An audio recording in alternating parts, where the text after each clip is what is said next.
Eu verifiquei a possibilidade, é muito gratificante para a gente ver essa quantidade de gente acompanhando a nossa sala técnica. Eu verifiquei a possibilidade de mudar para o auditório, aqui do lado, onde são ministradas as palestras magnas do evento, mas não foi possível. A sala já está desmontada, já tiraram as cadeiras, não tem material de audiovisual, então, infelizmente, eu não vou ter como atender todo mundo da forma mais confortável que eu gostaria de atender. Então, gostaria de contar com a compreensão. Para a gente é muito bom ver esse resultado, esse retorno. E quero agradecer a paciência de vocês por conta desse acontecido. Queria agradecer Paulo Henrique, do Tribunal de Contas. Levo o nosso abraço à presidente, Adriene, e ao Márcio Keres, professor que está coordenando a Escola de Contas. Dizer que essa parceria com o Tribunal já é de longa data, a gente agradece. O Tribunal sempre atende aos nossos pedidos, aos nossos convites, prontamente. Os profissionais que caminham são sempre muito qualificados.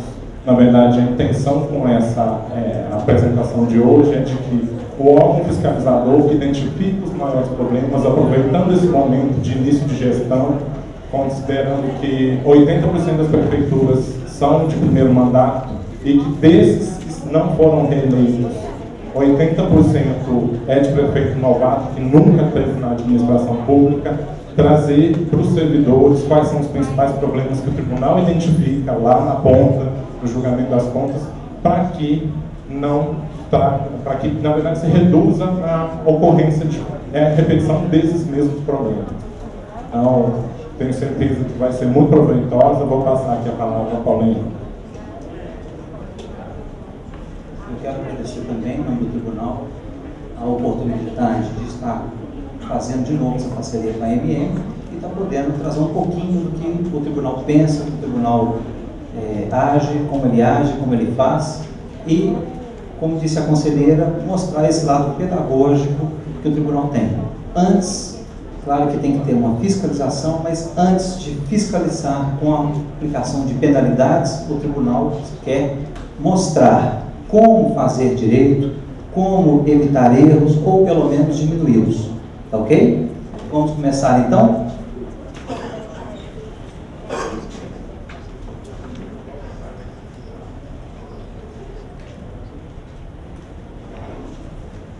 Bom, o tema que foi proposto para a gente aqui hoje foi licitação, principais equívocos cometidos pelos municípios. Esse tema foi proposto pela EMM, justamente pelo fato de ter, neste ano, uma quantidade muito grande de novos administradores que entraram na prefeitura pela primeira vez. Então, o que vinha sendo trabalhado, eu já trabalhei na área de denúncias do Tribunal de Contas, na parte de análise de editais de licitação, e a gente recebe todo dia denúncias contra procedimentos licitatórios especificamente. E houve uma redução considerável das denúncias ofertadas ao Tribunal no transcorrer dos mandatos. E quando começa novo mandato, novas denúncias começam com força total. Muitas das vezes, porque a substituição do pessoal envolvido na parte de licitação, às vezes os procedimentos que já estavam engatilhando começam do zero novamente, mas isso é uma coisa que nós, servidores, e vocês, administradores, gestores, têm que conviver com isso. E a melhor parte disso tudo é poder aproveitar as oportunidades de treinamento e capacitação do pessoal.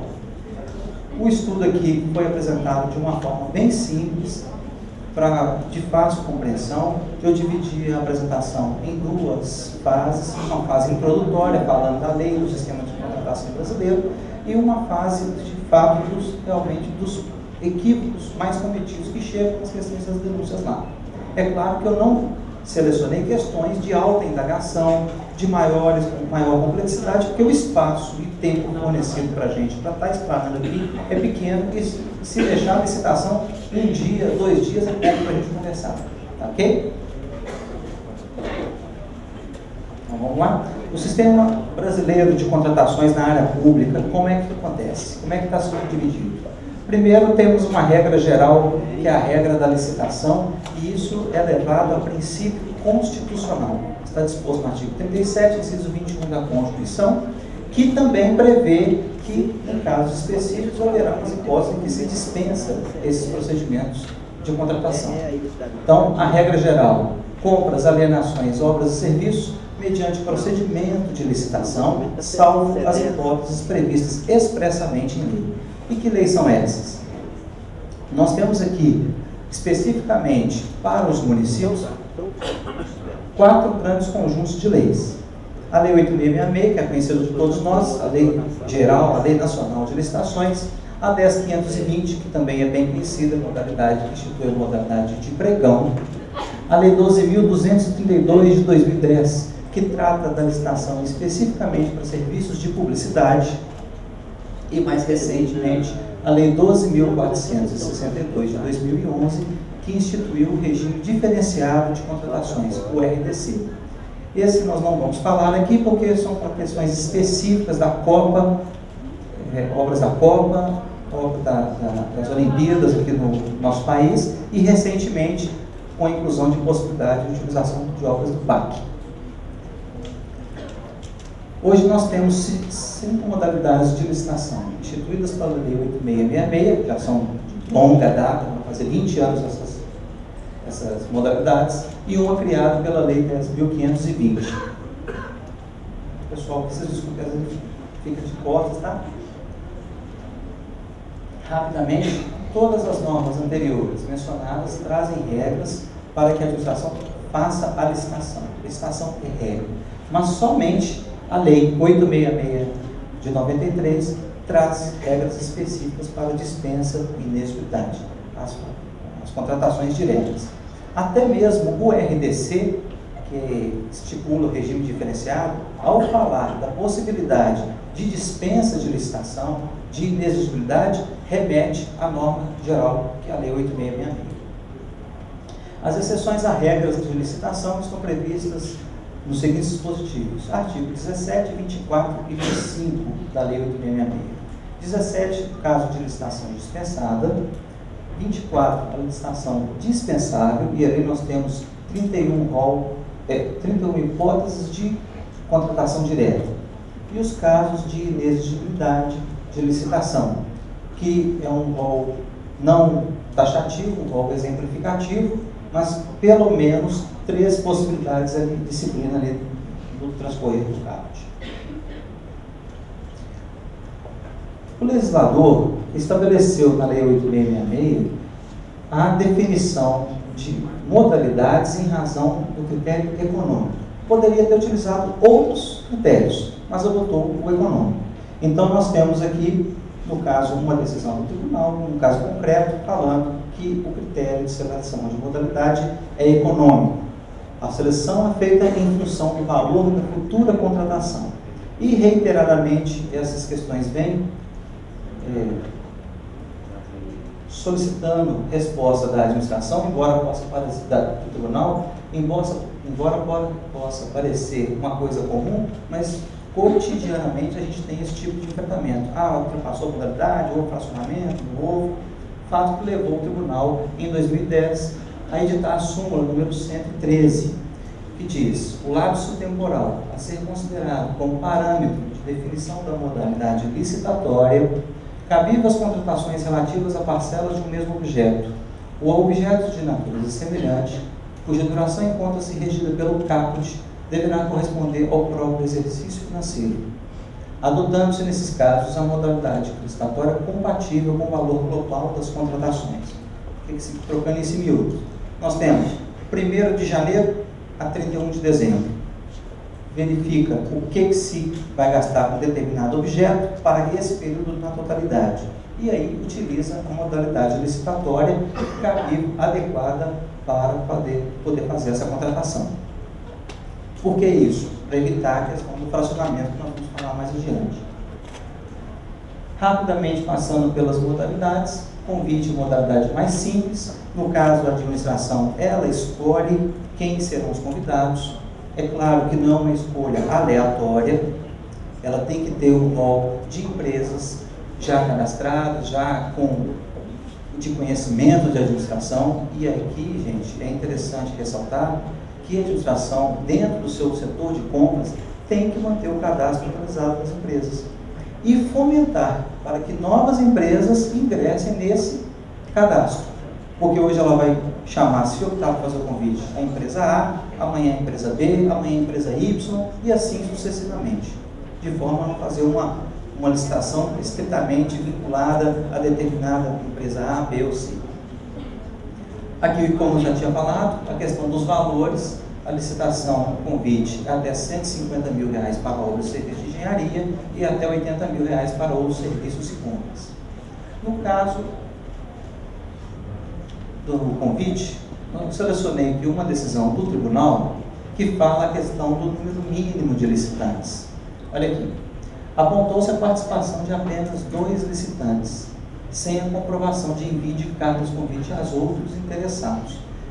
Quando a gente está licitando, e aqui eu falo com tranquilidade, porque eu também já fui membro de comissão de licitação, a gente pega, encaminha os convites para as empresas, umas atendem o chamamento da prefeitura, outras não atendem e a administração fica, e aí? Eu tenho no mínimo 3 empresas convidadas, só 2 participaram, como é que a gente faz?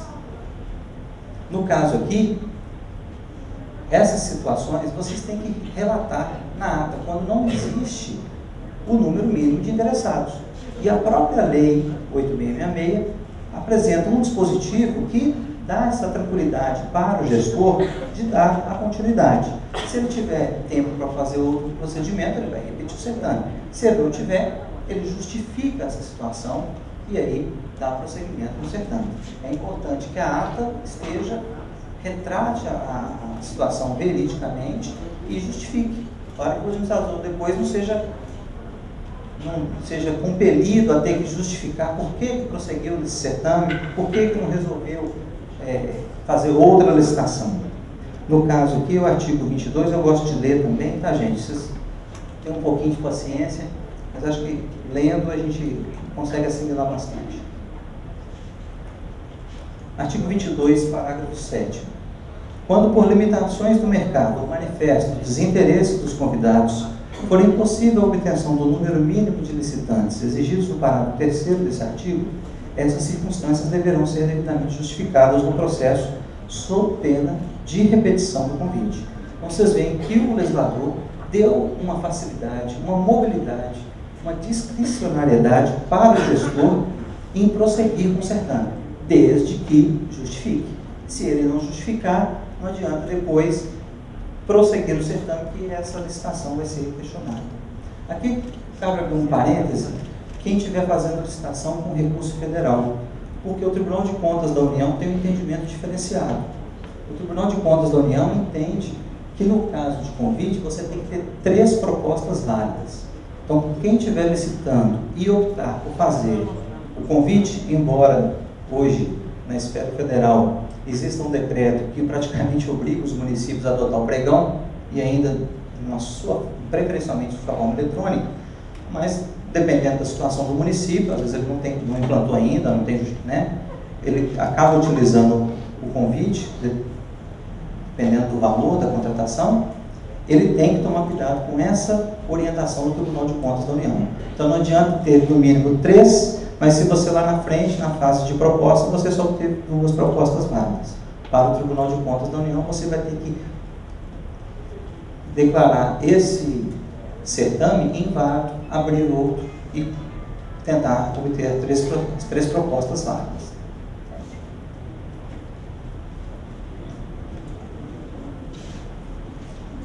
Tomada de preços é uma modalidade em que devem participar as empresas já cadastradas ou que apresentarem a documentação no prazo especificado na lei. Também definido a questão da modalidade em razão do valor. Para obras e serviços de engenharia, até valor de R$ 1.500.000 e para compras e serviços, valor de até R$ 650 mil. A concorrência é uma modalidade que ela é generalizada, a administração pode escolher ela independentemente do valor e fazer um procedimento sem se preocupar com a questão do fracionamento. Geralmente, ela atende a licitações com valores acima de R$ 1.500.000 para obras e serviços de engenharia e para outros serviços se for por valor de R$ 650 mil. mas nada impede a administração de fazer uma concorrência para contratar 50 mil, 100 mil. Tá? É a modalidade maior, então pode fazer em qualquer valor. O leilão é a modalidade utilizada para a venda de bens imóveis ou móveis. No caso do leilão, não há correspondência com o valor, a modalidade não tem a ver com o valor.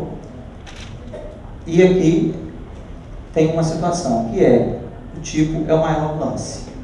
Ok? É a diferença do leilão. Concurso, modalidade para selecionar trabalho técnico e também não há vinculação entre a escolha da modalidade e o valor.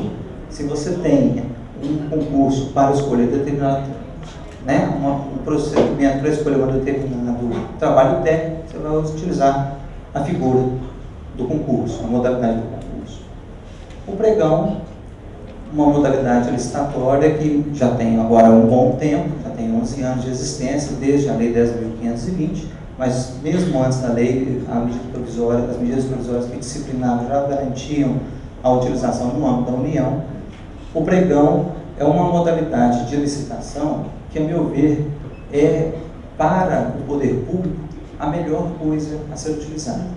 Primeiro que, de cara, você para de pensar naquela questão: respeitei a modalidade, não respeitei a modalidade. Será que eu vou poder fazer um aditamento no contrato? Não vou poder fazer um aditamento no contrato? Acaba com isso. É uma modalidade para um valor de 1 centavo a infinito. Só que para você utilizar o pregão, o que você tem que ter? O fornecimento ou a contratação de um bem comum. E aí nós vamos ver a questão do bem comum mais na frente. Diferenciando o pregão das modalidades licitatórias tradicionais, no pregão nós temos aqui a inversão das fases. Primeiro você abre proposta das empresas participantes, verifica qual é aquela que é o menor preço, vai para a fase de lances, verifica qual que é a melhor aceitabilidade e define quem é o vencedor provisório. E depois você vai para a fase de julgamento de habilitação. E você vai olhar só a documentação da empresa que foi consagrada vencedora. Atendeu, a documentação está ok, a empresa está habilitada, o preço está aceito, está aí a licitação muito mais séria. Você evita aquela quantidade de análise de documentação que, na verdade, é o grande gargalo da licitação. Olhar a documentação de N empresas, estar sujeito a recurso de N empresas, porque a certidão A não está inválida ou não está emitida corretamente, sendo que você vai contratar um. Então você tira esse problema. E geralmente no pregão a gente consegue fazer a contratação no máximo aí em 2 dias. Geralmente resolve tudo num dia só. Né? Além disso, questão da inversão das fases. No pregão nós temos a possibilidade de renovação de lances. Quem é aqui do município que não instituiu o pregão ainda? Qual município? Santana do Deserto. Nós vamos tratar. Mais algum município não instituiu o pregão?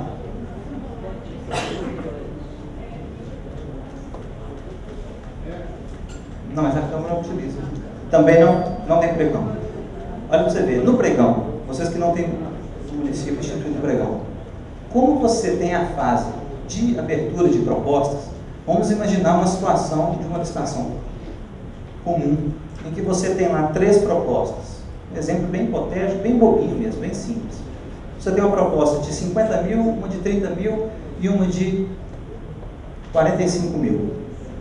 Na licitação comum, você vai contratar, claro que desde que todas as propostas atenderam as condições fixadas no edital, você vai contratar aquela com menor valor de 30 mil.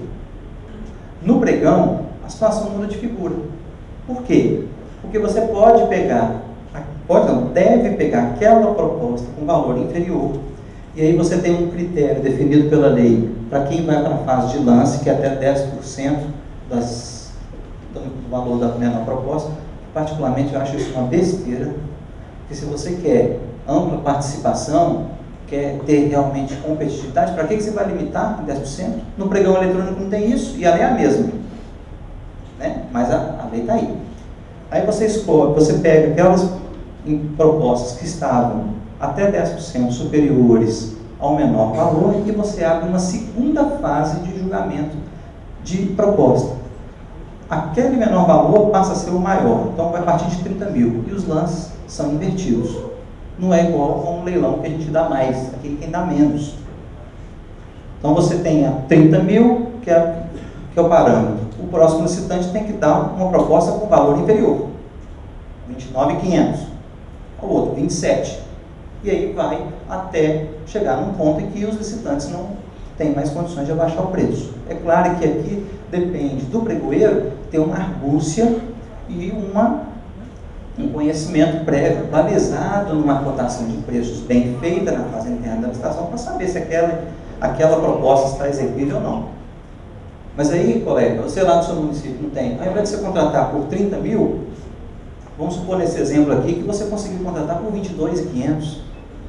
Você consegue uma economia de R$ 7.500 só em abrir a fase de lances. E isso de fato acontece no município e é muito vantajoso. Eu lembro quando eu fui implantar o pregão, eu trabalhei no município da região metropolitana, nem o Tribunal de Contas tinha pregão ainda. Isso foi lá em 2002. A lei tinha acabado de ser editada, mas a gente já estava fazendo treinamento. E eu fui o primeiro pregoeiro desse município. Primeiro, eu tive que vencer a administração em utilizar uma coisa nova. Não, esse negócio aí é coisa de menino. Hoje eu já estou um pouquinho mais velho, mas na época eu era rapazinho. E a pessoa falou, não, isso é coisa de menino. Nós não vamos mudar o que está acontecendo, é uma coisa que a gente não sabe o que vai acontecer. E o pior, nós utilizamos o pregão na forma eletrônica, que era um bicho de 7 cabeças. Tem que ter uma estrutura, na época, veicular o pregão assim, tem que ter uma estrutura sofisticada demais, o município não consegue, não tem tecnologia para isso, bastava um computador com acesso à internet. E na época a internet era discada, realmente isso era uma dificuldade, mas acontecia. E aí nós fomos fazer o primeiro pregão, uma unidade móvel de saúde. Primeiro da cidade grande, correntes favoráveis, correntes desfavoráveis à realização do pregão. E aí o que aconteceu? Na hora que eu vou iniciar, minha sala lotada de gente, na hora que eu vou iniciar o pregão, o que acontece? A internet não funciona. Aí é duro. Aí o sujeito, que era contra, falei que esse trem de menino não dá certo. Falei, calma, muita calma nessa hora. Respirei fundo, já estava suando igual um bico de chaleira. Nessa época, a prefeitura escolheu como parceiro o Banco do Brasil, que tem o sistema de licitações, mas na época também estava engatinhando. E muitas coisas foram aperfeiçoadas no sistema graças à nossa parcela de contribuição, que a gente foi elaborando juntamente com o banco o desenvolvimento desse sistema. Era uma prefeitura grande, então o banco tinha interesse também em desenvolver a ferramenta, que hoje está aí consagrado. E antes também só tinha o Banco do Brasil e Comprasnet. Hoje tem uma infinidade de sistemas aí disponíveis para vocês. Aí eu virei para o gerente que estava lá na sala e falei, Clodoaldo, pelo amor de Deus, se vira. Essa internet tem que funcionar aqui, tem que acontecer. O banco estava fora do ar, na verdade, não era nem internet. O banco estava fora do ar. E ligação para lá, ligação para cá, ligação para lá, ligação para cá. Meia hora depois conseguiu reativar o sistema do Banco do Brasil. Aí outro fôlego, assim, agora vamos começar. E de fato nós começamos. E eu não esqueço disso, gente, porque a unidade móvel de saúde na época, nem sei hoje quanto vale uma unidade móvel de saúde, mas na época, com uma cotação bem feita, a gente tinha conseguido uma média de preço de R$ 105.000.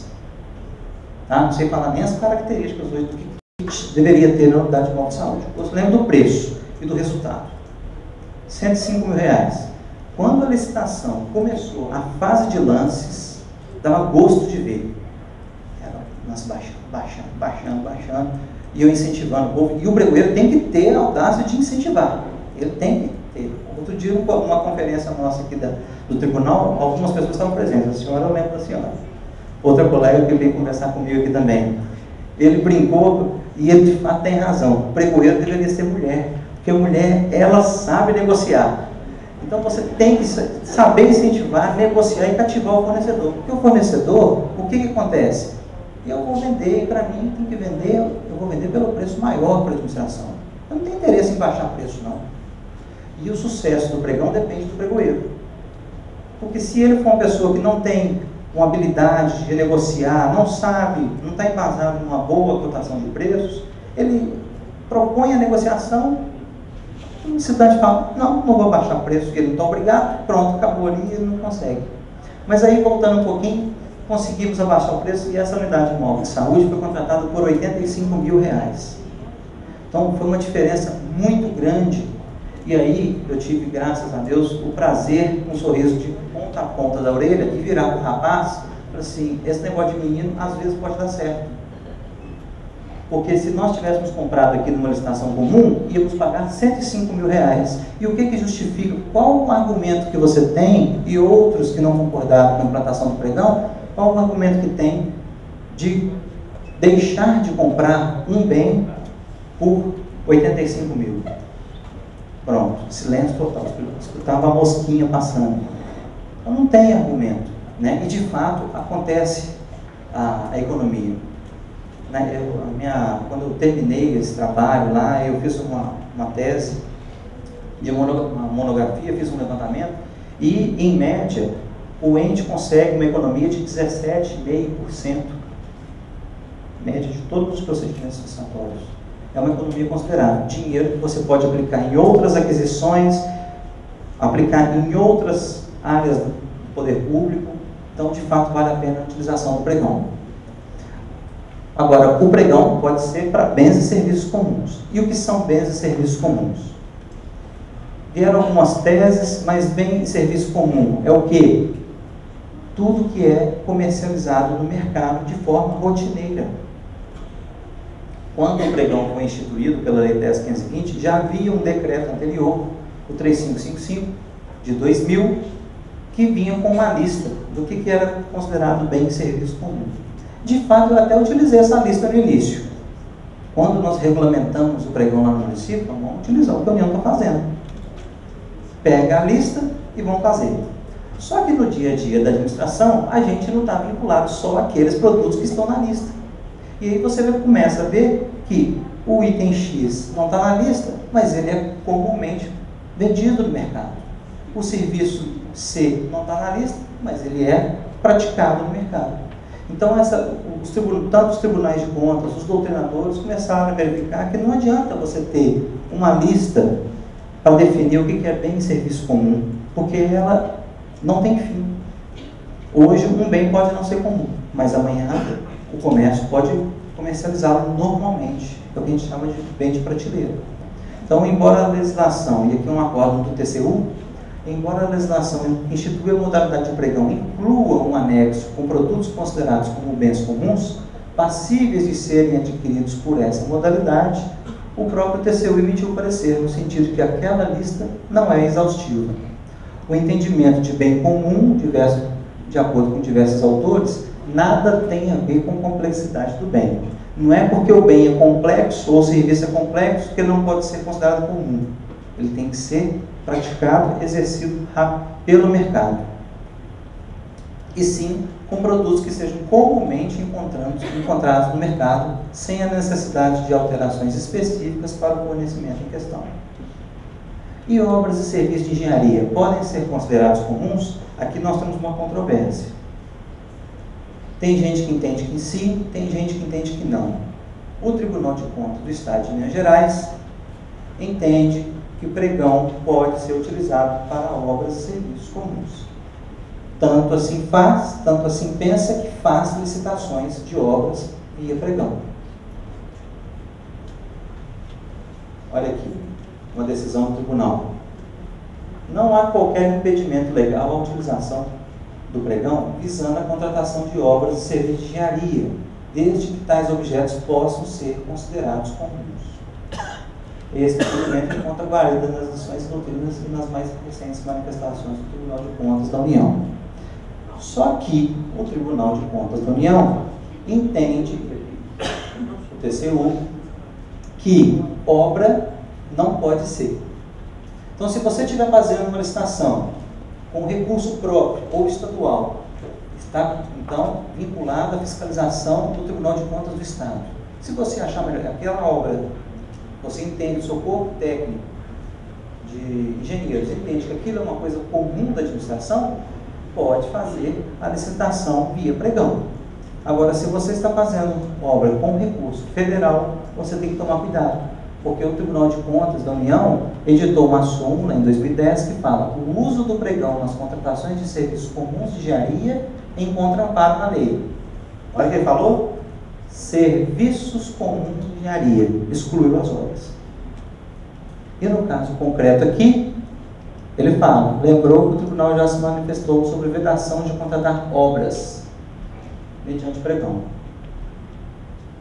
Esse acordo é recente, 2312, de 2012, plenário, mas no caso específico aqui desse acordo, como a contratação já tinha ocorrido, não houve prejuízo para a administração, o serviço foi de fato executado e o preço estava compatível, o tribunal só recomendou para não utilizar nas próximas licitações essa modalidade para obra. Tá? Passado esse apanhado geral sobre a questão das licitações e modalidades, nós vamos aqui começar com os principais equívocos. Gente, pode parecer coisa boba o que eu vou colocar aqui, mas isso acontece todo santo dia. E todo santo dia tem denúncia no tribunal a respeito disso aqui. Vamos lá. Deficiência no planejamento. Desde que eu me entenda por gente, poder público a gente escuta. Falta planejamento. Eu entrei na administração pública como servidor municipal em 97. Já ouvia lá em 97 por falar, tem que ter planejamento. Mas ninguém fazia nada. Até um dia eu escutei um cara falar, eu fiquei injuriado com esse negócio. Na administração pública, quando você não quer resolver, você faz uma comissão. Pelo amor de Deus. Vamos fazer uma comissão para estudar o planejamento das compras do ano de 98. Nós estamos em 2013 para 2014. Pelo amor de Deus, né? Não dá. Planejamento é uma coisa séria. E o gestor público tem que ter essa preocupação para não correr dos erros mais à frente que nós vamos falar aqui. Na plateia, tem prefeito? Prefeito? Muito bom. Senhores prefeitos, licitação não é um bicho de 7 cabeças.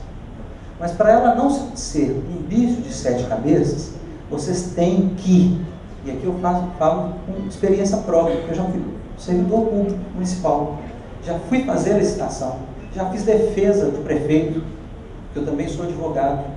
Então, antes de entrar para o tribunal, já trabalhei com consultoria, já fiz N defesas do processo licitatório. Licitação não é um bicho de 7 cabeças, desde que a administração encare esse procedimento como uma coisa séria. Treine o pessoal. Sério. É louvável ver o prefeito aqui, porque em cursos de licitação é raro você ver prefeito participando. Isso aí o pessoal da licitação faz. Tem que treinar a equipe para que o processo de contratação, como a gente diz no juridiquês, não se torne um libelo acusatório contra o prefeito. Tá certo? Vocês têm que encarar isso com muita consciência, porque a administração passa. E os problemas não vêm na administração, eles vêm depois.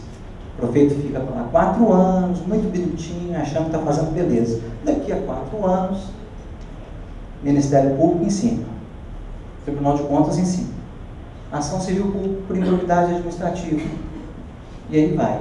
E aí, consertar uma coisa que já aconteceu é muito pouco provável de dar certo. Né? E, felizmente, no nosso país, na conferência do tribunal no mês passado, o governador veio e falou uma coisa certa, o governador do estado. São poucos os que querem, de fato, dilapidar o patrimônio público. Porque a grande maioria de nós, servidores, é séria. Mas esses poucos fazem um estrago grande. Então, tratem a licitação com carinho, porque a licitação é o calcanhar de Aquiles da administração. É onde tem falcatrua, é onde tem fraude, é onde tem corrupção. Esse município que eu trabalhei, esse grande município que eu trabalhei, quando eu cheguei no município, estava um caos. E a minha missão não era muito fácil, não. A minha missão era, você tem que, em X tempo, acabar com essa pouca vergonha que tem aqui dentro. O dia que eu cheguei lá, falei, opa, deixa eu ver como é que é o negócio aqui. Tinha a secretaria de administração. Um tanto de gente lá dentro. Quem que é servidor? Não, tudo bom? Tudo bem. É você? Não, sou fornecedor. Opa. É você? Não, estou aqui no setor de cotação, aqui me entregar um negócio. Mas por quê? Não, amigo meu, opa. Aí vai. Ô fulano, o que é isso aí? Não, um presentinho para fulano. Opa, o negócio aqui está pior do que imaginava. Dentro da própria administração estava lá a corrupção materializada. E o que era a minha missão? Acabar com isso. Até ameaça de morte eu sofri, mas que eu consegui pelo menos tirar, eu tirei. Tem que pôr pessoas sérias para poder enfrentar a situação, e não é fácil. E não é fácil. Vocês que estão iniciando agora, muitas vezes encontram uma prefeitura que o negócio ela vai caindo. Está difícil. Mas tem que peitar. De fato tem que peitar. Porque esse problema vai atingir, não é nem A nem a B que está fazendo coisa errada, não. É o prefeito. O prefeito aqui paga o pato. Então vamos lá. Deficiência no planejamento. Com o planejamento, nós temos que definir o que comprar. Uma coisa muito simples, planejamento. Não tem que fazer comissão para fazer planejamento, não. O que tem que ter é o engajamento de todos os órgãos da administração pública. Me corrijam se eu estiver errado, e vocês têm toda a liberdade. Por um acaso, quando chega o pedido de compras no setor de compras da prefeitura, o que o pessoal fala, quem demanda? Já fiz o pedido, está lá na licitação. É pessoal ruim de serviço, esse povo da licitação, compra mal, demora, e a gente fica sem produto. Temos que ter engajamento. O processo de contratação, ele é complexo. A licitação, a comissão de licitação, o setor de compras, ele está no meio do caminho. Que para chegar a pedido para a comissão de licitação fazer, tem que pegar o secretário de saúde lá, o secretário de obras aqui, e vão demandando, e vão chegando esses pedidos. E quanto pedido ruim! É terrível. Compra para mim balde. Já dei o exemplo do balde lá na conferência, você escutou. Compra para mim balde. Beleza, vou comprar balde. Que balde? De que material? De plástico? De vidro? De metal? De inox? Qual o tamanho? Um baldinho de menino? Um balde de 10 litros? De 50 litros? Com alça? Sofisticado? Tá retrátil? Com uma alçazinha vagabunda? E aí? E para a administração comprar, o setor de compras vem o pedido do balde. Quero 50 unidades de balde. Dá vontade de pegar e comprar. Então, tá aí o balde que você pediu. Né? Dá vontade de fazer isso. Mas tem que saber especificar. O que comprar? Para que comprar? Quanto comprar? Aí eu vou comprar esse ano cadernos escolares para a rede municipal de ensino, para os alunos da rede municipal. Ótimo, beleza. Está lá um programa da prefeitura de atender a criança que está na rede pública municipal, beleza. Eu vou comprar 2 milhões de cadernos.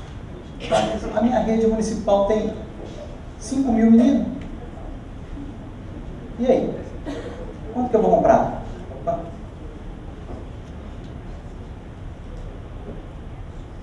Existe outra opção para atender a demanda? Eu, de fato, preciso fazer a licitação? Eu não tenho contratos que admitem acréscimo, contratos que foram feitos com base numa licitação séria, que têm preços que estão vigentes no mercado, estão coerentes com o mercado. O contrato está vigente, Para que eu vou instaurar um procedimento se eu simplesmente posso fazer um acréscimo naquele contrato e suprir a minha necessidade? Porque uma licitação custa para a administração. Para juntar aquele papelório em cima lá da mesa, a administração paga. E não é preço só do papel, não. Antes fosse, mas é papel, é a hora técnica do funcionário, é a publicação, que não é barata. Então tudo isso custa. Se você já tem um procedimento que você pode utilizar, um contrato válido, por que não utilizá-lo? Isso tudo está na fase de planejamento. Nós temos recursos suficientes? Eu quero comprar lá uma quantidade enorme de coisas, mas eu tenho dinheiro. Meu orçamento comporta isso? Essa análise está na fase pré-licitação. Ela tem que ser feita antes do pedido de compra começar. Aí também está na prefeitura.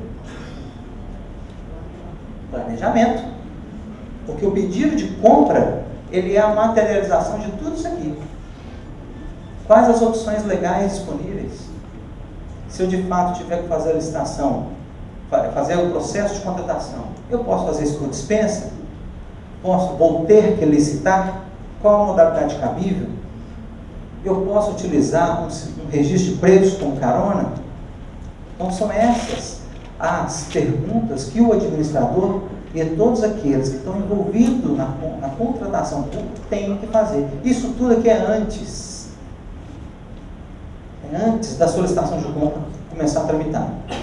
E muitas das vezes o pessoal já chega lá no setor de licitação e fala assim: faça o edital de compra de caderno para mim aí. Beleza.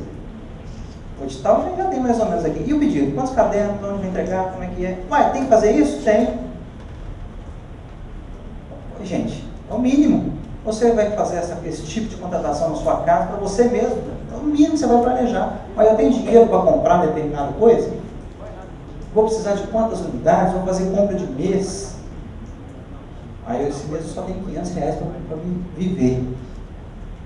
Eu vou chegar e vou comprar o que eu quero, as coisas mais gostosas, mais deliciosas, os meninos vão passar fome, se eu pensar dessa forma. Então, planejamento. Depois que você planejou, aí sim, vai começar a tramitar o pedido de compra, aí tem aquele papelório danado, que de fato precisa ter, porque o processo, ele é formal. Artigo 4º da Lei 8666, parágrafo único. O procedimento licitatório previsto nesta lei caracteriza ato administrativo formal, seja ele praticado em qualquer esfera da administração. E aí você vai ver esse artigo 34º, parágrafo único, com o artigo 38, que fala o que tem que ter do procedimento de contratação. Aí ele elenca o que tem que ter. E por que tem que ter isso? Primeiro, nós, servidores públicos, não estamos comprando para nós. Nós estamos comprando para a administração pública, que utiliza dinheiro meu, seu, dele, dela. Então, todo aquele que utiliza recurso que não é dele, recurso alheio, tem que prestar conta, tem que mostrar, de fato, a aplicação correta daquele recurso. É por isso que o procedimento de licitação tem que ser formal. E a deficiência no planejamento? Vamos ver aqui. Alguém já passou por uma situação de comprar coisa errada? Caneta que não escreve, papel higiênico que não limpa, rasga. Alguém já passou por essa situação? Gente, licitação não é sinônimo de comprar mal. Comprar mal quem não sabe comprar. E aí nós temos um problema. Mas como é que eu vou fazer? Todo mundo fala isso. Isso é um jargão. Não, não é um jargão. Primeiro, você quer comprar um determinado produto? A primeira coisa que passa na cabeça é a marca. E a gente atrela, a gente é visual. O ser humano é visual. Ele atrela a marca ao produto. O sabão em pó tem que ser, mulherada aí, Omo. Beleza. Por que o Ariel não é tão bom quanto o Omo, ou o Surf também não é tão bom quanto o Omo? Alguém me fala aí, tecnicamente? Como é que é? Fala aí. A roupa fica mais clara do que o Ariel. Para você. Porque para mim o Ariel limpa melhor do que o Omo. E aí vai ao critério subjetivo. Então você tem que ver o que é o produto. É o sabonáceo em pó. E aí você vai utilizar, verificar no mercado. É claro que você vai peneirar. Você não vai pegar aquele piorzinho para entrar na sua. Você vai verificar a questão do rendimento, o tipo de princípio ativo. Uns sabões tem cloro ativo, outros tem não sei o quê, é uma coisa louca se você for olhar isso. Então você tem que pegar o mediano, o que te atende, é para suprir a necessidade da administração. Tá certo?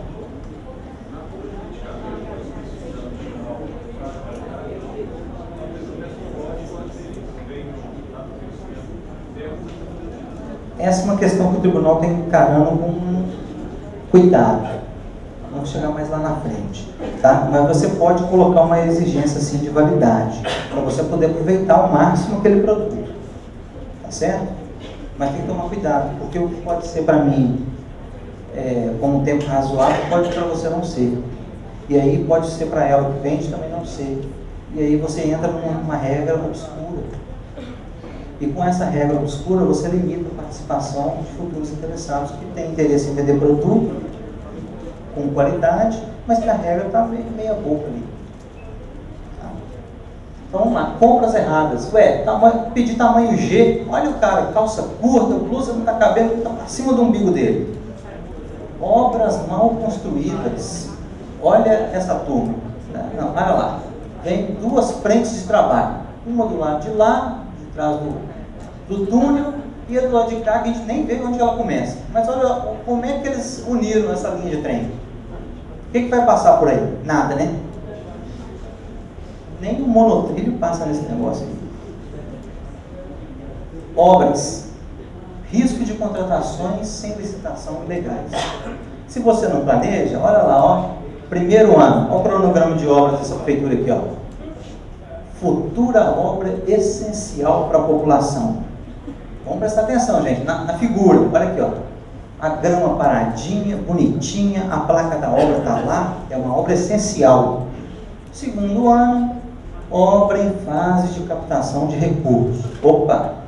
Vai, primeiro, ó, o mato já cresceu, hein? Quer dizer que não fez nada ali. Obra em fase de captação de recursos. Peraí, para você licitar, o que você precisa ter? Condição, recurso. Como é que você faz um negócio desse? Terceiro ano, obra em processo de licitação. Ah lá, a comissão de licitação não presta. E povo ruim de serviço. Gente, eu não aguentei tanta puxa, pelo amor de Deus, pode chorar. E eu acho que quase ninguém enfrentou isso aqui, né? Quem mexe com licitação não sabe o que é isso não, né? Não. Olha o mato tomando conta do negócio lá.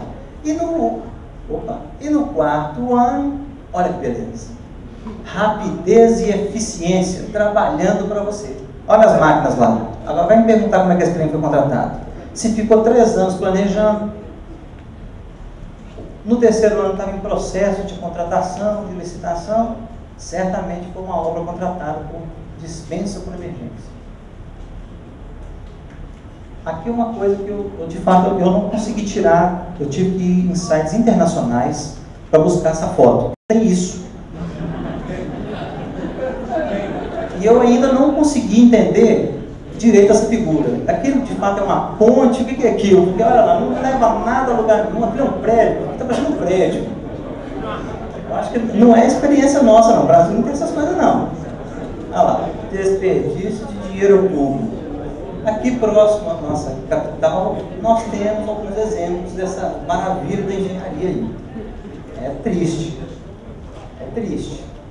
Certa feita, eu não posso falar, contar o santo, né? Mas eu posso contar o milagre.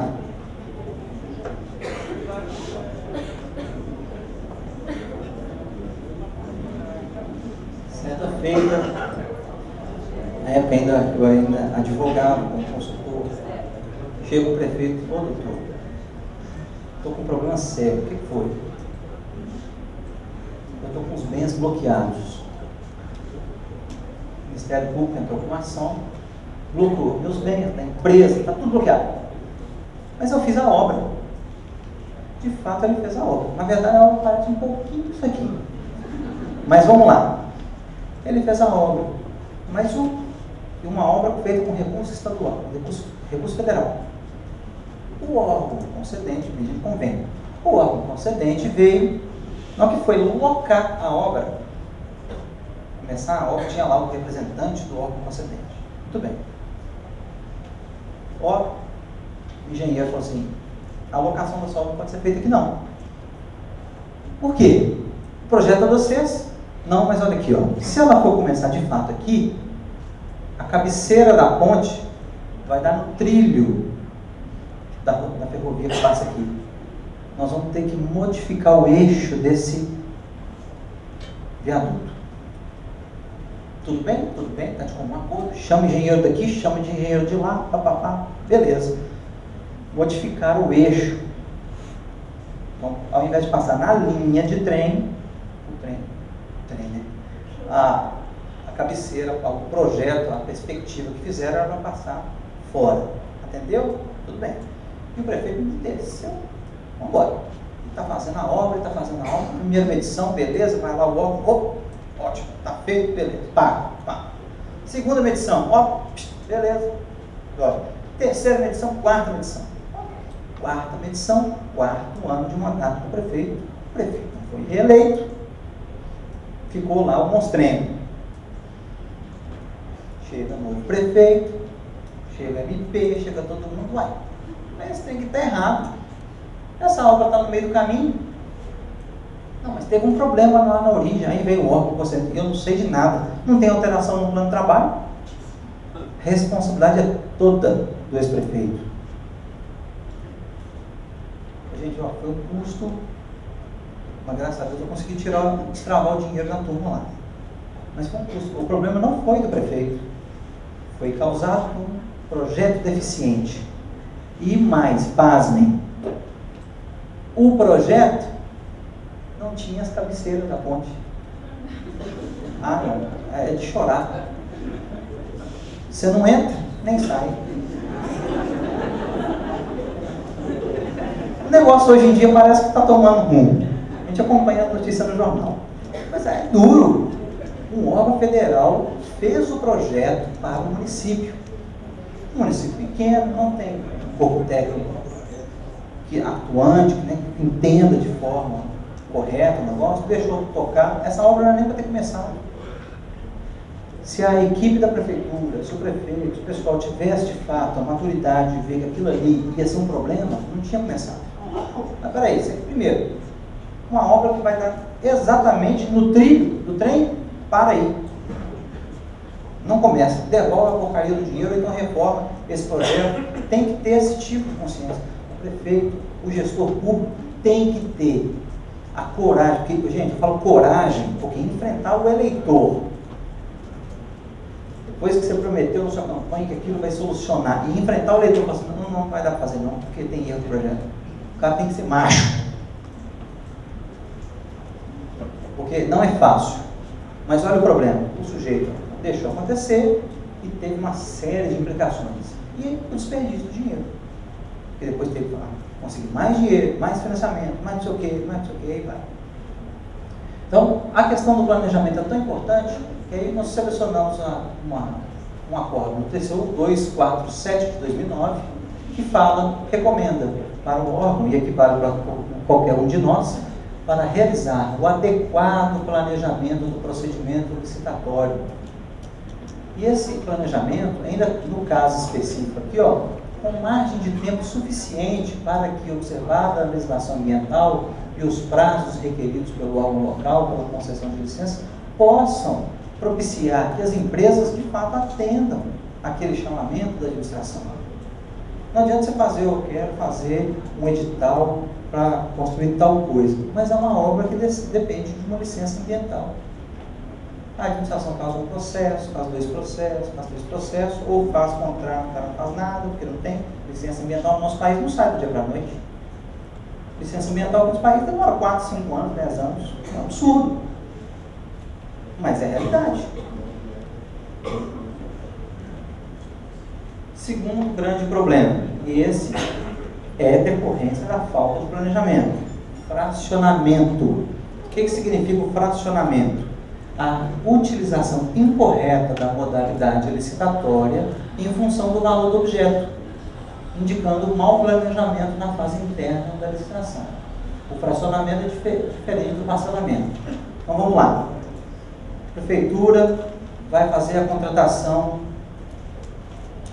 de merenda escolar. Muito bem. Planejou? Planejou, mais ou menos. Não dá para atender em 6 meses. Beleza. Quanto que nós vamos gastar? Não, nessa primeira etapa nós vamos gastar aí R$65 mil para atender a merenda escolar. Opa, qual a modalidade? Não, está dentro dos 80 mil, 65, convite. Ótimo, beleza, convite, mete o convite lá e faz o processo. Só que ele esqueceu de planejar o resto do ano. E aí chega lá em junho, ó, tem a merenda dos meninos de novo. Eles entram de férias, mas eles voltam a comer. Então, vamos licitar de novo. Vai gastar mais 35. E aí? Não adianta ele fazer mais nada. Qualquer modalidade aí já deu fracionamento. Porque já ultrapassou o limite da carta convite, que é 80 mil. Então não adianta ele fazer um convite muito bonitinho. Ah, mas eu fiz um convite, eu vou ter que fazer uma concorrência agora, um pregão vai salvar a pátria. Não vai. O segundo processo contamina tudo. E isso é o fracionamento. Por quê? Você tem que pensar no todo, no exercício financeiro. Se você vai gastar no exercício financeiro, no caso do exemplo aqui, eu sou meio ruim de conta, 65 mais 35, 100. Advogado é burro pra caramba, né? 65 mais 35, 100. Então eu deveria utilizar ou uma tomada de preço, ou uma concorrência, ou o pregão de cara. E nunca ter utilizado o convite. E tem casos de gente que faz assim, eu vou contratar aqui, a lei me permite contratar por dispensa até 8 mil, vou resolver a situação aqui, meto um processo licitatório. É errado. Qual que é o período de tempo? Exercício financeiro. 1º de janeiro a 31 de dezembro. Pronto. Porque o cara fez uma dispensa para contratar que seja R$200, que depois ele faz um procedimento que ultrapassa a modalidade, contaminou as duas contratações. Ele precisa do produto? Precisa. Mas fez errado. O preço está justo? Está justo, está certo, é o preço de mercado, mas o procedimento em si está errado. E aí tem as consequências, que pode ser tanto a aplicação de multa do tribunal, que adotou o sistema errado, como uma suposta devolução de dinheiro, contra uma ação civil pública por improbidade, e aí vai, a imaginação, né, não tem limite. Tribunal, fracionamento indevido como fuga de licitação. No que concerne a aquisição de combustível, verifica-se que o município promovia a compra de forma fracionada, denotando tal procedimento fuga de licitação. A despesa a esse título reclamava o procedimento licitatório na modalidade de tomada de preços. Portanto, tendo o recorrente optado por parcelar a aquisição, com realização de licitação para cada etapa da compra, cumpria-lhe preservar a modalidade pertinente nos estritos termos do parágrafo 2º. Tendo feito vários convites, fica nítida a sua intenção de fracionar a aquisição como forma de fugir à licitação. Ô Paulo, mas você falou aqui anterior que fracionamento é diferente de parcelamento. E é. O que é o parcelamento? O parcelamento é até incentivado pela lei. A lei não veta o parcelamento. O parcelamento é você vislumbrar aquela contratação por aquele período X, com entregas parceladas ou fazendo tantas licitações quanto forem necessárias, de forma a preservar a economia de escala, para até a administração conseguir contratar melhor, mas utilizando a modalidade para o todo. Nada me impede de fazer uma concorrência, 2 concorrências, um pregão, não tem problema. Terceiro problema que a gente encontra direto: equívocos na publicidade dos atos. Aquela conferência que teve no tribunal, além da nossa colega de Curvelo ali, quem mais participou da conferência do tribunal? Muitas pessoas me pararam na hora do intervalo para perguntar a questão de publicação. Ah, onde eu publico? No município não tem isso, não tem aquilo, como é que eu faço? Pronto, vamos lá. Normas a serem observadas. Lei orgânica do município. Lei orgânica municipal, fala lá. Geralmente é padrão, né? Da publicidade dos atos. Serão publicados no jornal oficial, se houver, ou não havendo no átrio da prefeitura, ou no saguão, não sei de onde, tem lá. É uma forma de publicação. Você tem que observar ali. Dispôs ali, olha ali. 8666. Expressa publicação, artigo 21. Lei 10.520. Pregão, artigo 4º. E a nova lei de acesso à informação está disposto no artigo 8º. Vamos chegar lá.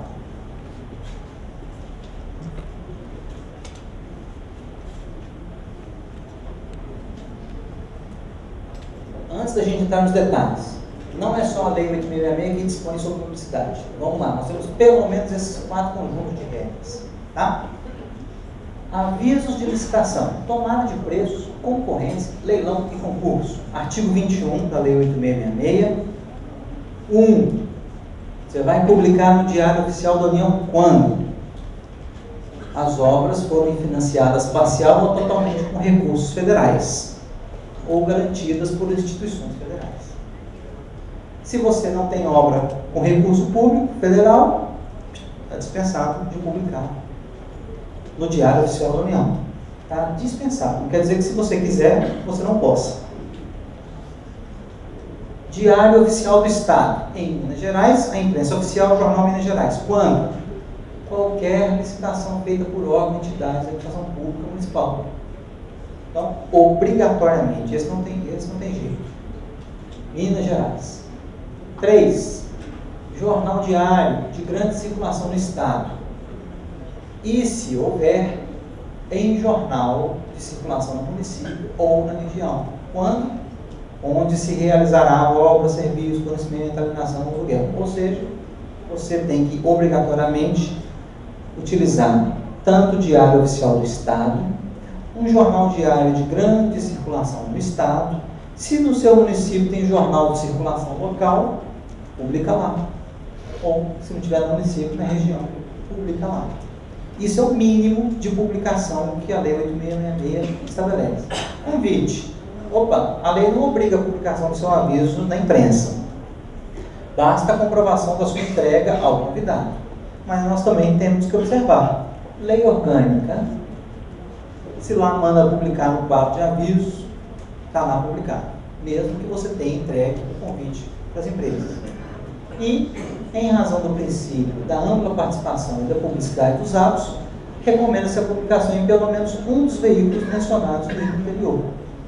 Ok? Porque não adianta você também querer restringir ao mínimo a questão dos convites, mas você faz um processo que não vai acontecer nada, não tem interessado. Muitas vezes acontece isso.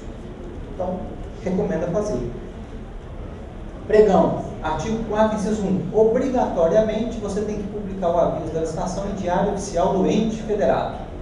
Mas o meu município não tem Diário Oficial. Não tem, não? Em Jornal de Circulação Local. Aqui eu vou dar um testemunho. Quando eu implantei o pregão nesse município, eu fui na estrita informação do que estava na lei. É coisa nova, vamos ver como é que vai acontecer. O município tinha um Diário Oficial, ficou no Diário Oficial. E pronto. Estava atendida a lei. O que aconteceu? Alguns pregões não tiveram nem interessado. Aí nós começamos a mudar a sistemática. Aquele primeiro pregão das unidades móveis de saúde, nós fizemos uma campanha na cidade. Prefeitura, a partir de hoje, vai contratar via pregão, saúde no jornal da prefeitura. Tinha faixa em volta da prefeitura, então chamou a atenção. E vai no jornal falando que o município vai começar a contratar, então teve interessado. Mas depois a gente foi vendo que, de fato, só um veículo de publicidade não adiantava. Então, foi estendendo para tantos quantos fossem necessários. E aí, a lei fala obrigatoriamente no Diário Oficial ou em jornal de circulação local e facultativamente em meios eletrônicos, internet. Jornal de grande circulação conforme o vulto da licitação. E aqui eu abro uma observação. Regra depende de regulamentação local. No âmbito da União, o decreto que regulamenta o pregão estabelece em quais veículos serão publicados os avisos do edital em relação ao valor da licitação. No município, você não está obrigado a seguir essa linha. Se você adotar o sistema do decreto federal, você vai. Se você não fala nada. Mas se você quiser fazer com relação a vulto de licitação, você só estabelecer no seu decreto, estabelece valores e publica. Mas nós estamos esquecendo de uma coisa importante. A Lei de Acesso à Informação, uma lei praticamente recente, tem pouco mais de 1 ano, 2 anos, não chega nem a ter 2 anos, 2527, ela fala da divulgação das informações referentes aos procedimentos licitatórios. E essa divulgação passou a ser obrigatória. Aí vamos lá, artigo 8º. É dever dos órgãos e entidades públicas promover, independentemente de requerimentos, a divulgação em local de fácil acesso, no âmbito de suas competências, de informações de interesse coletivo ou geral por eles produzidas ou custodiadas. Na divulgação das informações a que refere o caput, deverão constar no mínimo 4. Informações concernentes a procedimentos licitatórios. E olha que o dispositivo é genérico. Informações concernentes a procedimentos licitatórios. Inclusive, respectivos editais e resultados, bem como a todos os contratos celebrados. Para o cumprimento do disposto no caput, os órgãos e entidades públicas deverão utilizar todos os meios e instrumentos legítimos de que dispuserem, sendo obrigatória a divulgação em sítios oficiais da rede mundial de computadores e internet. Então, a prefeitura tem lá o sitezinho dela, obrigatoriamente tem que estar lá. E não vão fazer que nem alguns municípios fazem, não. Pelo amor de Deus. Tem lá, site da prefeitura de Zé das Couve. Licitações. Opa, você vai acessar, não tem nada. Página em construção. Você não consegue ter acesso. É duro. Triste. Os demais atos. Resultados das decisões, habilitação e julgamento de proposta. Publicação na imprensa oficial, salvo quando presentes todos os prepostos licitantes, no ato em que foi adotada a decisão, mesmo sistemática em se tratando de pregão de lei e verificar uma lei de acesso à informação. Homologação não tem um dispositivo específico na Lei 8.666. Vamos aplicar lei de acesso à informação. Extrato de contrato e termos aditivos, publicação na imprensa oficial. Aí tem um dispositivo específico, mas também lei de acesso à informação. E revogação e anulação, publicação na imprensa oficial e lei de acesso à informação, em todos os meios disponíveis.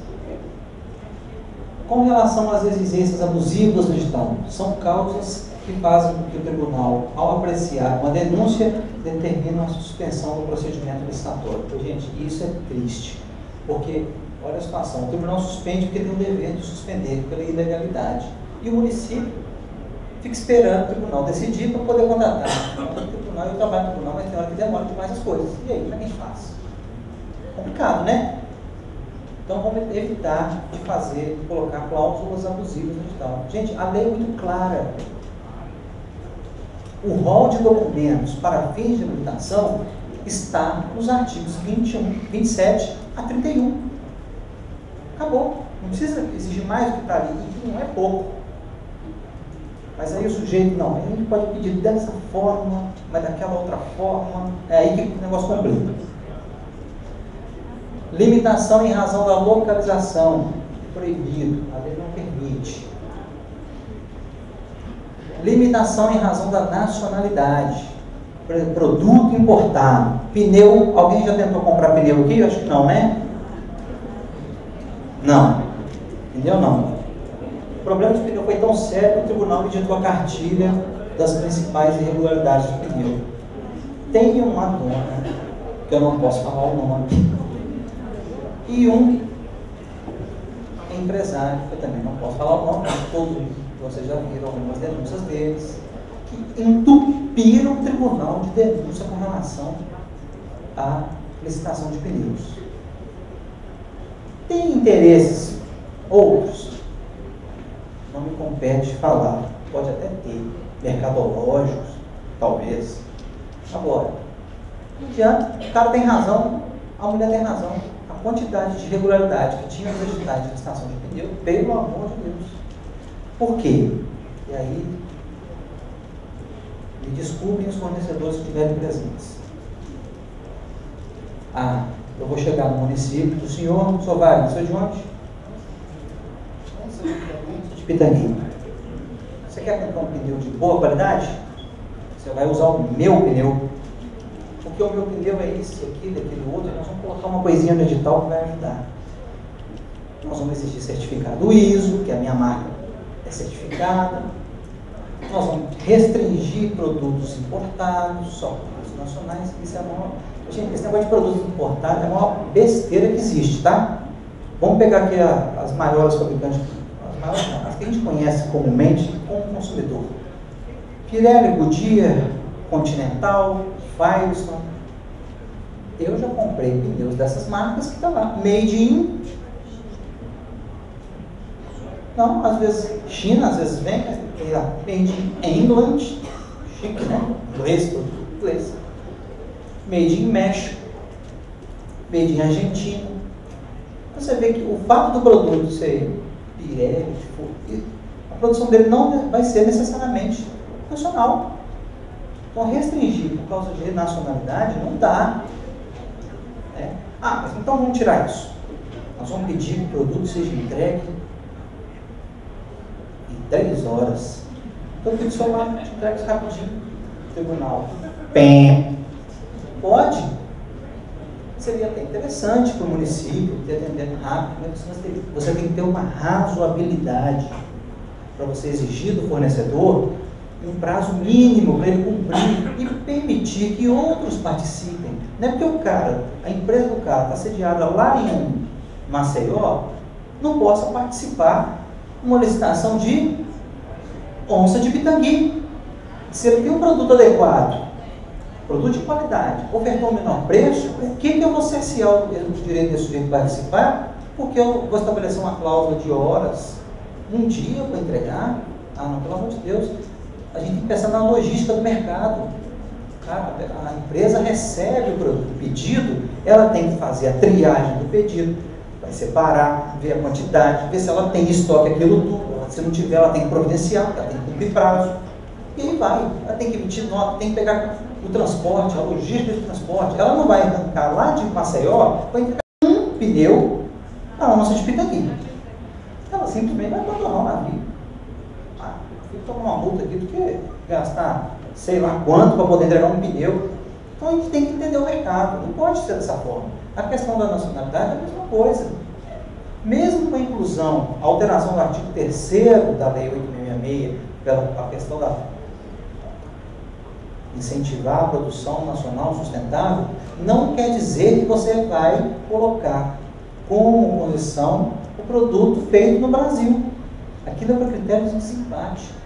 Aquelas margens de preferência são estabelecidas em atos do Poder Executivo Federal e só naquelas hipóteses podem ser contratadas.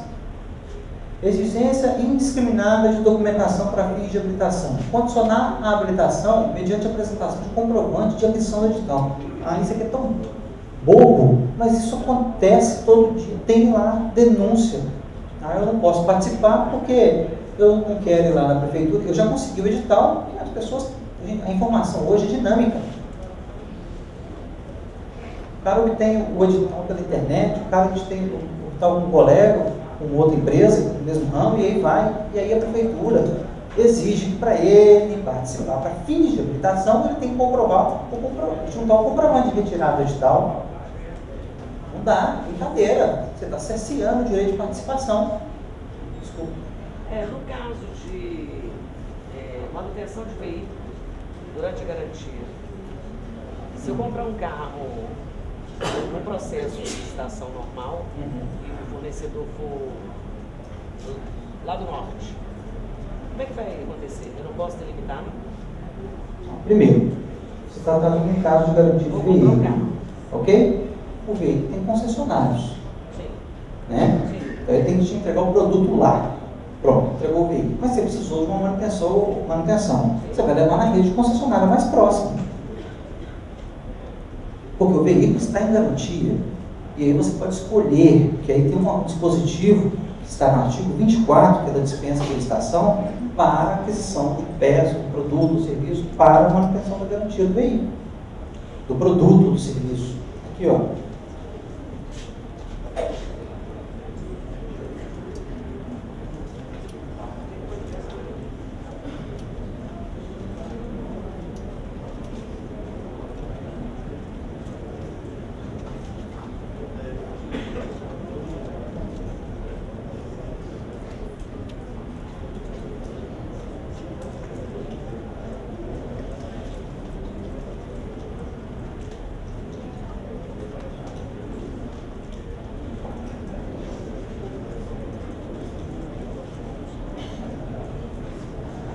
Artigo 24, inciso 17.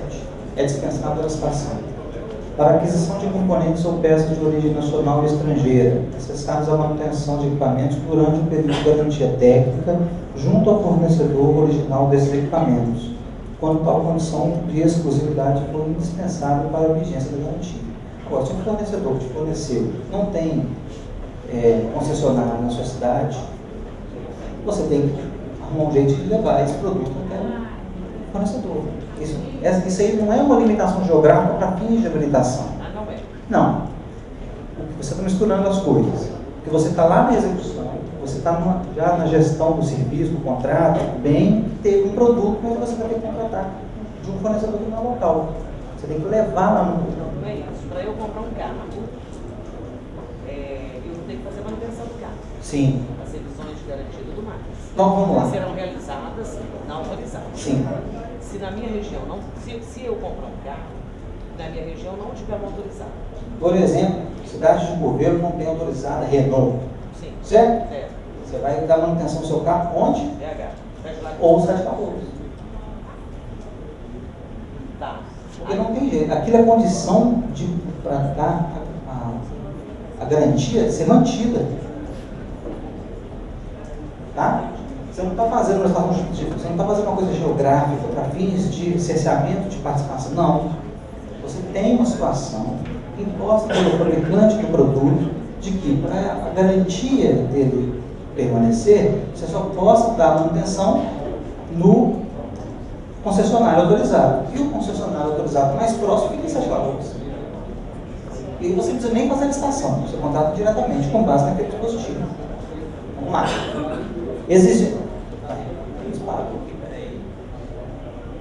Exigência de que a visita técnica seja realizada em um único dia. Licitações de obras e serviços de engenharia, que comumente acontece isso.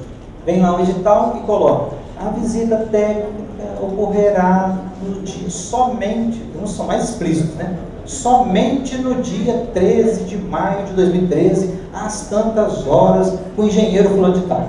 Bom, isso é uma condição excessiva. Por quê? Porque obriga a empresa a ter disponibilidade de participar somente naquele dia. E isso pode afastar ou diminuir o universo dos licitantes. A recomendação do tribunal: o edital deve ampliar as oportunidades de visita técnica, podendo adotar o número de datas fixadas em um período que serão realizadas, ou ainda permitir que sejam feitas a qualquer momento dentro do prazo entre a publicação e a apresentação das propostas. E intimamente ligada a essa questão da visita técnica, eu não trouxe aqui, mas tem a exigência de que a visita técnica seja realizada pelo responsável técnico da empresa, o RT. É uma exigência indevida. Por quê? Qual que é a finalidade da visita técnica? Você conhecer em que condições serão realizados os serviços, ou executar a obra, no caso específico de obras. E não precisa necessariamente de um responsável técnico da empresa estar presente. Se a empresa entender isso, fica na esfera privada da empresa escolher se ela vai levar o Paulo, que é formado em Direito, para saber de uma obra, ou o José, que é PhD em Engenharia. Se a empresa acha que o Paulo, advogado, vai entender de engenharia, ou pelo menos levar as informações que ela entende necessárias, ele vai mandar ele. E isso é um limitador de participação, quando se exige. O tribunal veda isso. Exigir a apresentação de notas fiscais juntamente com atestados de capacitação técnica. Tem aqui do TCU, mas nós também temos algumas decisões nossas. O que algumas prefeituras, alguns órgãos estão fazendo? Para fins de comprovação da capacidade técnica operacional da empresa, estão exigindo que os atestados apresentados por elas sejam acompanhados das notas fiscais de realização do serviço. Isso é indevido. Primeiro, porque a nota fiscal não está no rol dos documentos inseridos no artigo 30, especificamente aqui, que é o caso técnico. Segundo, que o fato de emitir uma nota fiscal não quer dizer, não atesta nada que o serviço foi executado. Então, uma exigência indevida. Rapidamente, aqui, com relação à contratação direta, eu quis chamar a atenção para 2 pontos só. Até por causa do nosso horário. Mas a questão da contratação direta. Rapidamente, a lei, no artigo 24, cria as hipóteses de dispensa de licitação, que ali, essas hipóteses, são uma faculdade para o administrador público escolher entre licitar ou dispensar a licitação. Não é porque a situação se encaixa no modelo que está ali no artigo 24, que a administração simplesmente fala, não, está aqui previsto, não vou licitar, vou fazer dispensa. Não, o administrador pode escolher. Vai depender da situação fática, da necessidade. Às vezes a contratação direta, de fato, pode atendê-lo. Mas às vezes uma licitação para ele é muito melhor. Ele fica o critério do poder público escolher. Obrigatoriedade de observância das formalidades do artigo 26, que estou mais lá na frente, e o rol é taxativo. Não se pode inovar nesse rol do artigo 24. Como eu falei, existe a possibilidade de licitação, ainda que configurada a hipótese de dispensa, uma consultazinha que é já antiga, ressalva-se, pois, que na dispensa não há, em princípio, afastamento da licitação. Nada impede, no entanto, que o administrador, entendendo conveniente, efetue a licitação, visando selecionar as melhores propostas. Selecionei aqui o caso da dispensa por emergência, que é mais utilizada e é mais a forma de contratação onde mais se cometem erros e abusos. Na situação emergencial, você tem que mostrar no processo, antes disso, a dispensa de licitação não quer dizer ausência de procedimento, seja ela pelo valor ou seja ela pelas hipóteses mais variadas estabelecidas na artigo 24. Você tem que ter, e aqui na frente eu mostro o roteirinho, certos documentos. Por quê? Como eu disse no início, o procedimento de contratação é formal. Então, a situação emergencial, você tem que estar demonstrada no processo. Tem que demonstrar a questão dos prejuízos ou dos riscos advindos dessa circunstância. E por que licitar, nesse caso, seria contraproducente para a própria administração? A urgência no atendimento, você tem que demonstrar que se não tiver urgência, não é caso de contratação emergencial. E a medida adotada, essa contratação direta, ela deve ser idônea e adequada para evitar ou mesmo minimizar as consequências danosas que surgiriam da demora em agir do poder público responsável. O município decretou a situação de emergência por causa da seca. Muito bem. Vamos lá. Aí compra contratação direta, dispensa por emergência, caderno escolar do menino. Ué, o que a seca tem a ver com o caderno? Nada. Compra produtos alimentícios. Tem a ver? Tem a ver. Vou comprar lá uma tonelada de comida. Opa, peraí, a situação é emergencial. Não é porque ela é emergencial que você vai suprir a administração toda, o município todo, durante um ano ou mais, porque está embasado no decreto de emergência. Ela tem que ser adequada e para minimizar as consequências daquele período. Nada impede de você fazer uma dispensa por emergência para comprar X quantidade de água, você prevê um tanto de tempo. Olha, a situação emergencial é seca, eu preciso colocar caminhão-pipa na cidade para abastecer, ou chuva, excesso de chuva, preciso também fornecer água para o povo. Tudo bem, contrata faz uma estimativa de atendimento rápido para um mês, menos, o que for. Contratou por dispensa. A dispensa para emergência não tem valor, não tem limitação de valor. Faz aquele procedimento para atender rapidamente e já instaura uma licitação para poder suprir a necessidade que vai precisar. Tem que ser compatível. No ano passado, em razão das grandes chuvas que tiveram, nós sofremos aqui, o tribunal criou um website com orientações para os municípios, né, para instaurar esses procedimentos de emergência. Tá? Ali tem orientações do que é emergência, como proceder, o roteiro que está mais na frente ali, os documentos que os municípios precisam apresentar para terem a situação de emergência reconhecida. Então está tudo ali. Esse website ainda está disponível, é só acessar.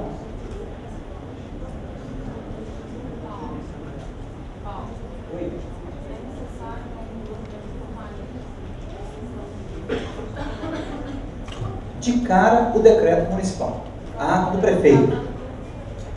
Depois desse decreto, você tem que haver o reconhecimento desse decreto pela Defesa Civil Estadual e também pela Defesa Civil Federal. Tá? Mas aí tem os documentos que você precisa para você obter recursos públicos, tanto estaduais quanto federais. Mas o primeiro ato é o decreto do prefeito, decretando a situação e que pé que a situação quer. Não adianta falar assim, decreto número tal, decreto de situação de emergência no município de Belo Horizonte. Tá bom. Situação emergencial de quê? Saúde, educação, como é que é? Tem que ter uma situação que pode ser decretada de emergência. Mas o decreto tem que vir com seus considerandos, a motivação do ato administrativo. Tá certo? Outro dia, o município de Belo Horizonte decretou uma situação por causa do que? Guardas municipais. É o poder público que vai verificar, vai gerenciar que de fato aquela situação vai causar problemas para ele. Tá certo? E não adianta falar um decreto X, e ele tem que identificar de fato qual que é a situação emergencial. No caso da dispensa por emergência, esse roteiro vale para qualquer procedimento de dispensa. Tá? Mas vamos lá. Como é um procedimento formal, nós temos que ter o quê? Requisição da unidade administrativa.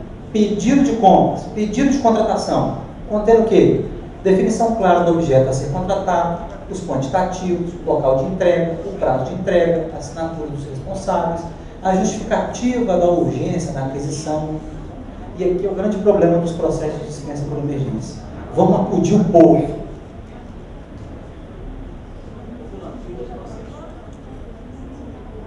Mas não dá um elemento para o pessoal do setor de compras fazer a contratação de forma certa.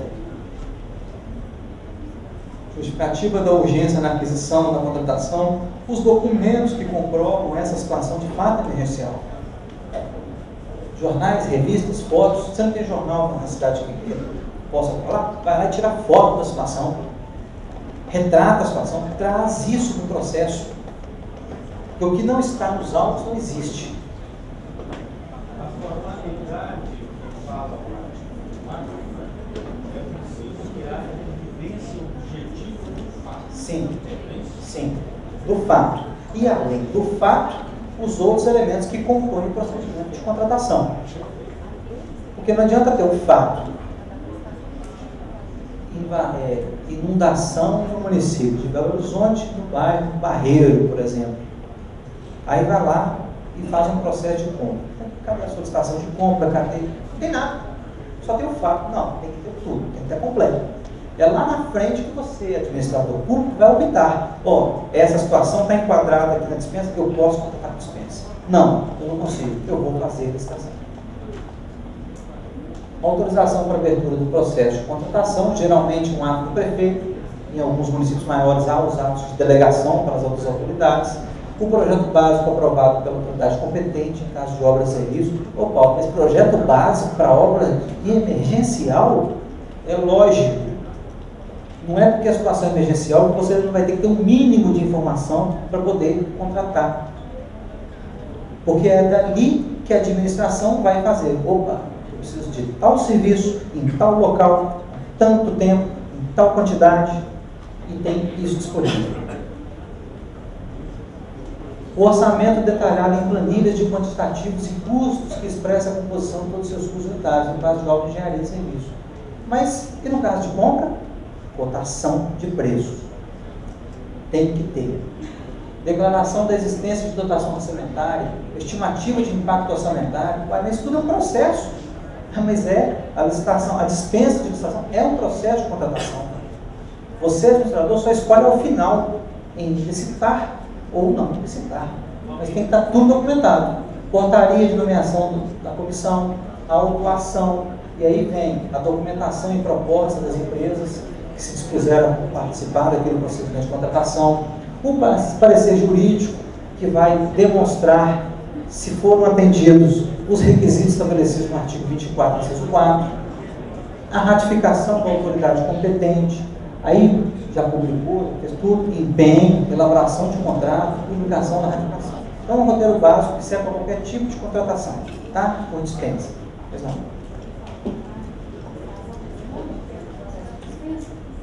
Depende da pergunta da colega. A equipe de licitação responde pelo procedimento de dispensa? Sim e não. Depende. A comissão de licitação, se você verificar no rol das atribuições do artigo 51, não fala em processo de contratação direta. Mas na sua administração, pode ter no organograma da prefeitura, nas atribuições das funções, dos cargos, na comissão de licitação pode ter a definição para atuar. Então vai depender de cada organização, de cada ente federal. Olha aqui a situação recente, uma dispensa que foi analisada pelo tribunal com fundamento à emergência. Embora o município tenha decretado situação de emergência, essa circunstância não se presta a justificar a falta de planejamento e o não cumprimento de normas legais, pois caberia ao gestor, nesse contexto, delimitar as compras e serviços afetados pela força maior ventiladora da decretação de emergência, assim como contar as contratações efetivadas com vistas a reparar os efeitos causados pela chuva. É o que eu falei. Decretou a emergência. Não é porque está decretada a emergência que eu vou comprar um caminhão de coisas. É para atender aquela situação específica. Tá certo? O município resolveu fazer a contratação direta, porque tem isso, isso, isso, e essa previsão que está aqui é enquanto o processo da licitação não fica pronto, porque já foi iniciado com a abertura da licitação, número tal, do procedimento tal, pronto. Justificativa melhor do que essa não existe, porque você mostrou o atendimento rápido, eficiente, no quantitativo razoável para aquela situação e já mostrou que já tomou providência para poder contratar de forma ampla. Certo? A colega.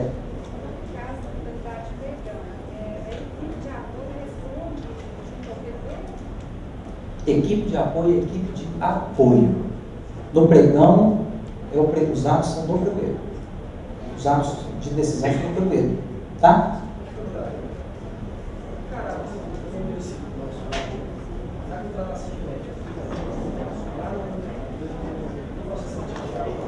Como é que é o seu nome?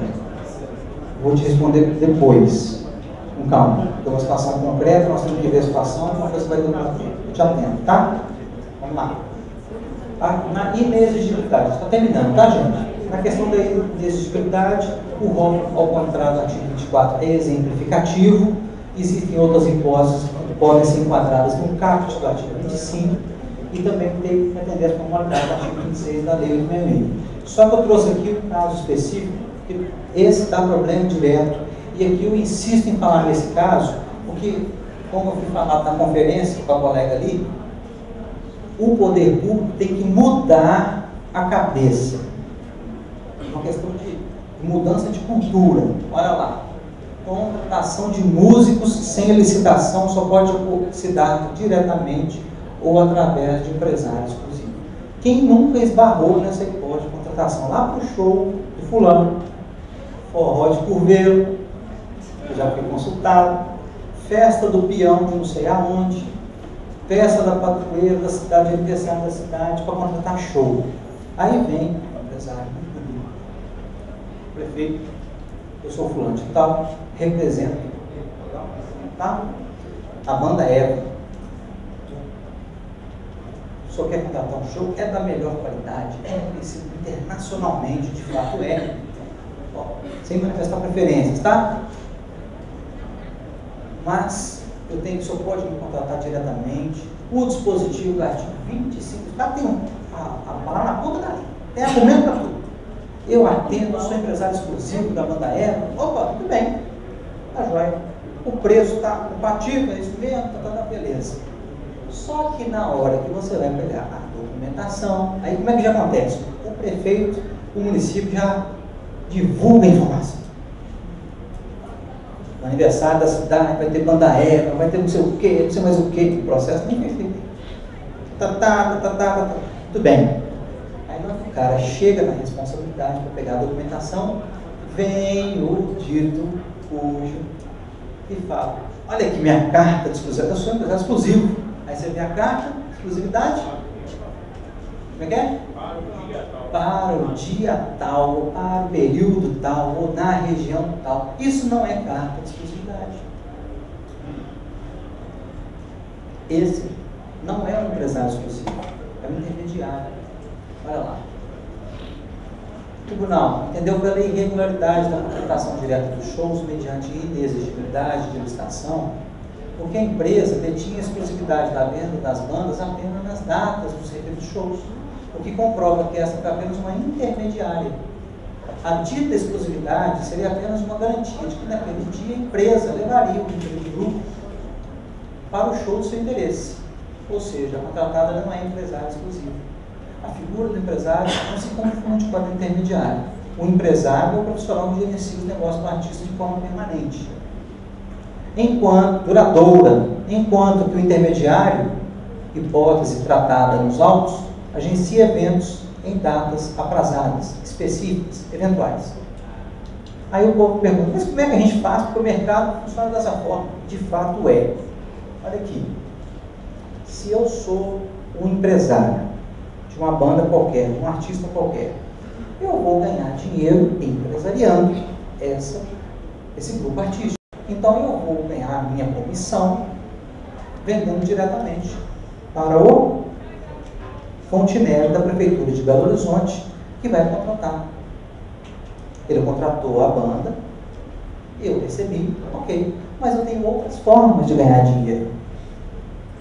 Além de eu ganhar uma parcela, que o show seria contratado mesmo, eu vendo para a Nathalie o direito de me representar naquela contratação. Nathalie, você vai ganhar a sua participação, mas eu também ganho. Então, para você ganhar, eu vou te cobrar X, ou um percentual Y. E eu vou ganhar de lá e de cá. Então, o mercado não vai mudar. Porque a gente tem que tomar consciência, enquanto servidor público, administrador público, e aqui prefeitos presentes, é que quem é o dono do show é quem contrata, não é quem vende. Se o município quer contratar a banda X ou Y, que contrate com quem detém a representatividade daquele profissional. Porque senão o problema vem do colo de quem fez a contratação. Porque pagou, o cara não quer nem saber. O problema é seu. Então, quem é o contratante somos nós.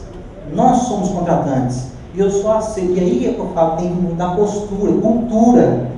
Nós temos que mudar de ser presépio, vaquinha de presépio, falar, não, tudo bem, eu aceito.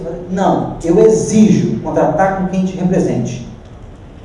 E isso é difícil, porque o mercado não trabalha assim. Mas tem que ter essa mudança de postura, porque o problema é direto. Gente, eu já vi N ações de improbidade administrativa para penalizar o prefeito porque contratou a banda X ou Y como intermediário. E ele não tem escapatória. Ele vai ser condenado. Gilberto.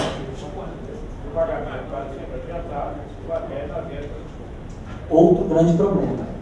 Por que adiantar? Até entendo que não até permite fazer um pagamento parcial adiantado. Mas se você paga tudo, né? E aí? Não tem jeito. Você está pagando sem ter a contraprestação do serviço.